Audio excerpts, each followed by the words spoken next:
Assalamualaikum warahmatullahi wabarakatuh. Alhamdulillahirrabbilalamin. Apa kabar anak-anak sekalian? Semoga dalam keadaan sehat walafiat. Kembali bersama dengan Ibu Sri Aryani SPDI pada mata pelajaran Pendidikan Agama Islam dan Budi Pekerti kelas 8 jenjang SMP. Nah, hari ini kita akan belajar bab 11, yaitu ibadah puasa membentuk pribadi yang bertakwa. Nah, apa tujuan kita mempelajari ini? Itu adalah agar kita menjadi pribadi yang bertakwa, bersyukur atas segala apa yang telah Allah Subhanahu wa taala berikan, memiliki sifat jujur, sopan dan sikap bertanggung jawab. Nah, jadi untuk itu anak ibu sekalian, silahkan simak pelajaran kita pada hari ini.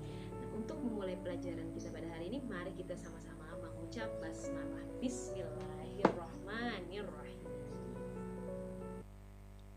Nah, baik anak-anak, sekarang kita memasuki materi kita hari ini, yaitu bab 11, ibadah puasa membentuk pribadi yang bertakwa. Nah, di sini kita akan membahas tentang pengertian puasa, kemudian hukum-hukum puasa dan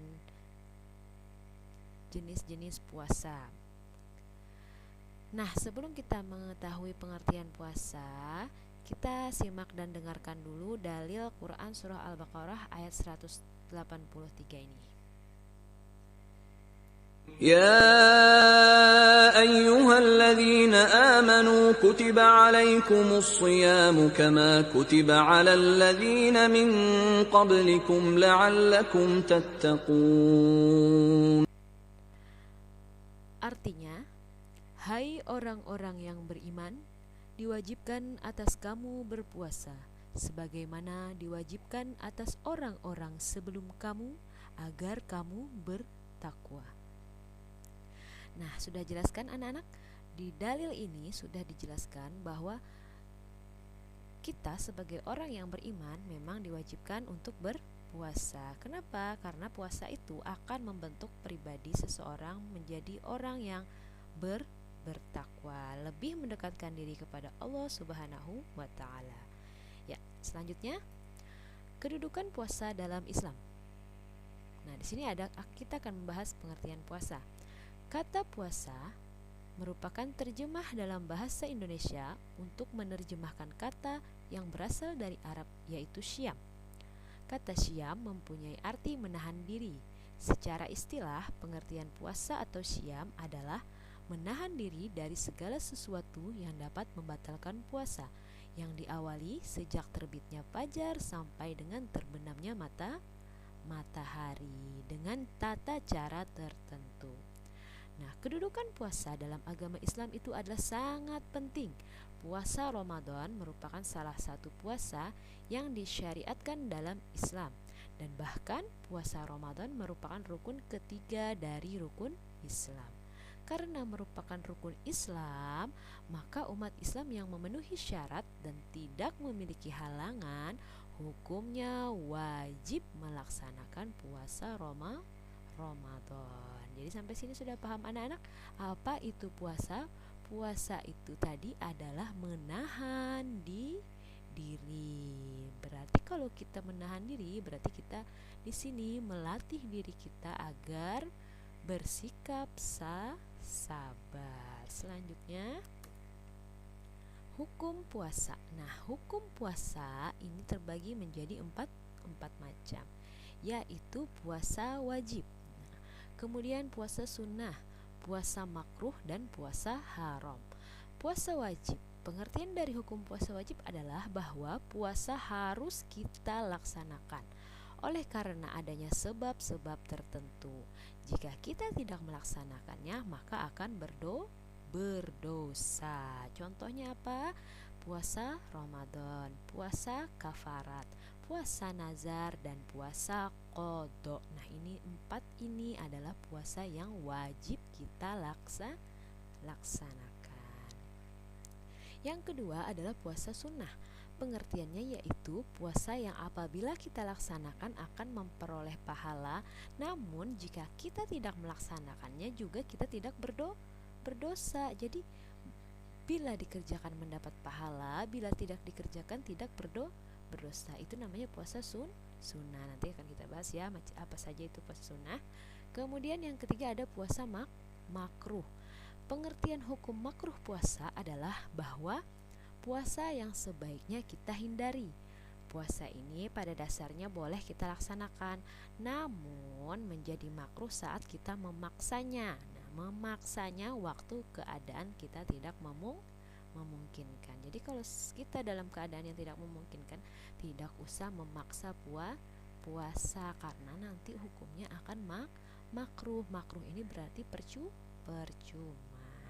Nah, selanjutnya yang keempat adalah puasa haram.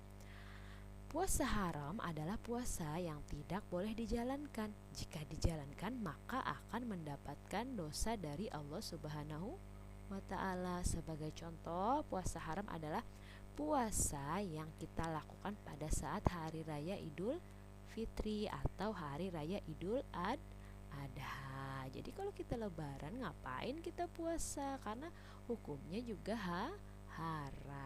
Selanjutnya, nah ini tadi puasa wajib. Puasa wajib itu ada tadi sudah kita bahas ya, ada 4. Sekarang kita membahas pengertiannya. Puasa Ramadan. Nah, puasa Ramadan apabila dilihat dari sisi bahasa, arti Ramadan adalah panas membakar. Pelaksanaan puasa Ramadan adalah puasa yang dilakukan pada bulan Ramadan selama 1 bulan penuh dan memiliki hukum yang wajib dilaksanakan bagi orang yang memiliki syarat wajib puasa. Kemudian lagi ada puasa qadha. Apa itu puasa qadha? Adalah merupakan puasa yang dijalankan sebagai pengganti dari puasa Ramadan yang terpaksa tertinggal karena adanya alasan yang memang dibenarkan oleh Allah Subhanahu wa ta'ala dan Rasulullah. Jadi kalau pada saat puasa Ramadan itu ada puasa yang tertinggal dengan sebab-sebab tertentu karena Allah dan Rasulullah, maka wajib mengqadha. Qadha ini artinya diganti atau dibayar.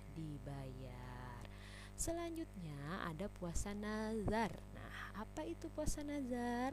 Adalah puasa yang kita wajibkan kepada diri kita sendiri dengan mengucapkan nazar melakukan puasa.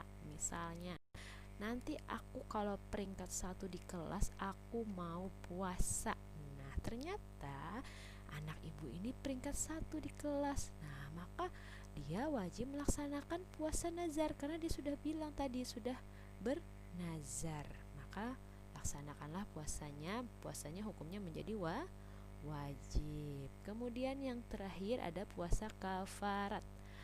Adalah merupakan puasa yang wajib dilaksanakan sebagai kafarat atau tebusan dosa yang dilakukan. Apa itu tadi?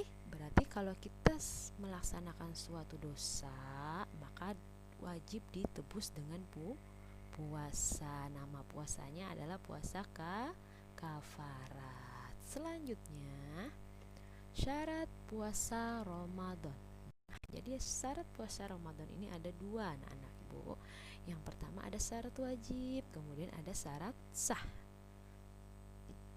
Syarat wajib puasa yaitu beragama Islam, kemudian telah cukup umur atau baligh, kemudian mempunyai akal sehat, waras, yang bisa dipikir untuk berpikir, suci dari haid dan juga nifas, sedang mukim atau tidak berpergian, dan sanggup melaksanakan puasa. Apabila tercukupi syarat 6 ini, maka wajib untuk berpuasa Ramadan. Selanjutnya ada lagi, selain syarat wajib ada juga syarat sah puasa.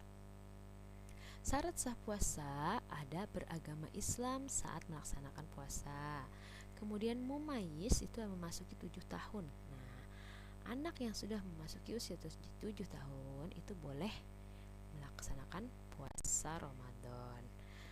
Terus lagi ada suci dari haid, nifas dan juga wiladah, dan dilakukan pada waktu yang telah ditentukan. Nah, itu adalah syarat sah puasa Ramadan. Selanjutnya, rukun puasa.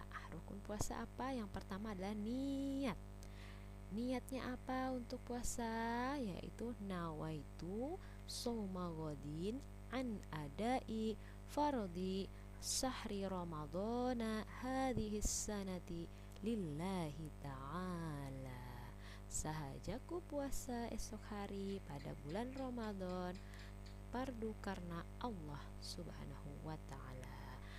Kemudian yang kedua adalah menahan diri dari apa? Dari yang membatalkan puasa, bermula dari terbit fajar sampai terbenam matahari. Apabila dua ini tertinggal, maka kira-kira puasanya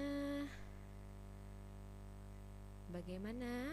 Nah, ini jangan sampai tertinggal karena ini termasuk salah satu rukun puasa. Selanjutnya adalah hal-hal yang membatalkan puasa. Apa saja sih hal-hal yang membatalkan puasa?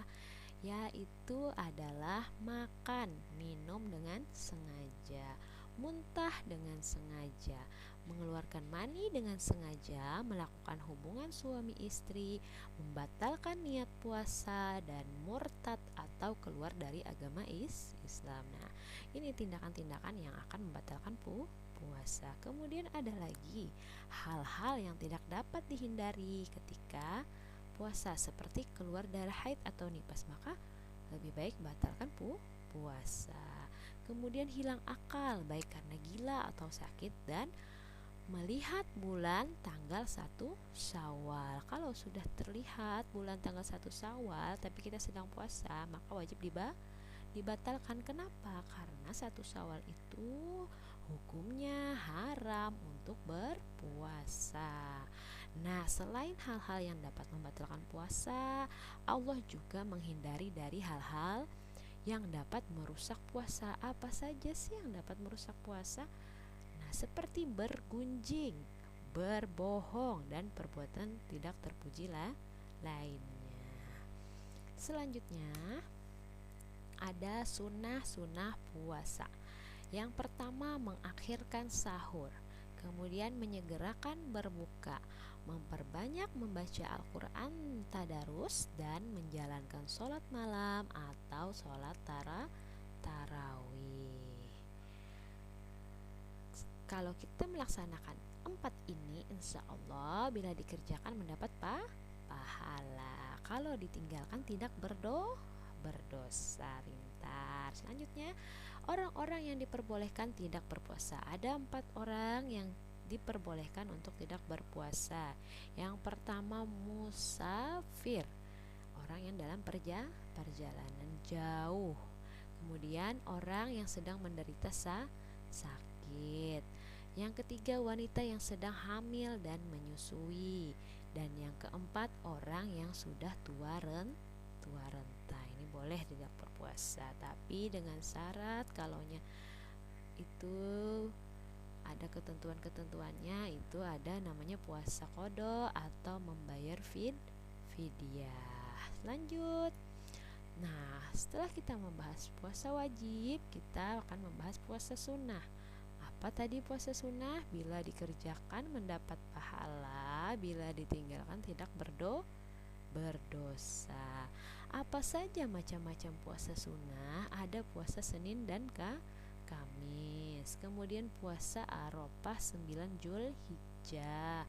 Kemudian ada puasa Syawal 6 hari di bulan Syawal, tapi tidak termasuk biasa tanggal 1 bulan Syawalnya tidak termasuk. Kemudian puasa Asyura atau 10 Muharram. Nah, kemudian 10 hari pertama bulan Zulhijjah. 6 puasa Sya'ban atau pertengahan bulan Sya'ban. 7 puasa pada bulan Haram atau bulan yang dihormati. 8 puasa 3 hari setiap bulan. Dan terakhir puasa Daud. Nah, kalau kita rutin melaksanakan puasa sunnah ini, insya Allah badan kita, tubuh kita akan menjadi sehat. Kenapa? Karena pola makan kita itu terjaga, asal kita tidak berbuka berlebihan, bersaur berlebih-lebihan, maka tubuh kita akan menjadi lebih sehat. Ya, cukup dulu sampai sini.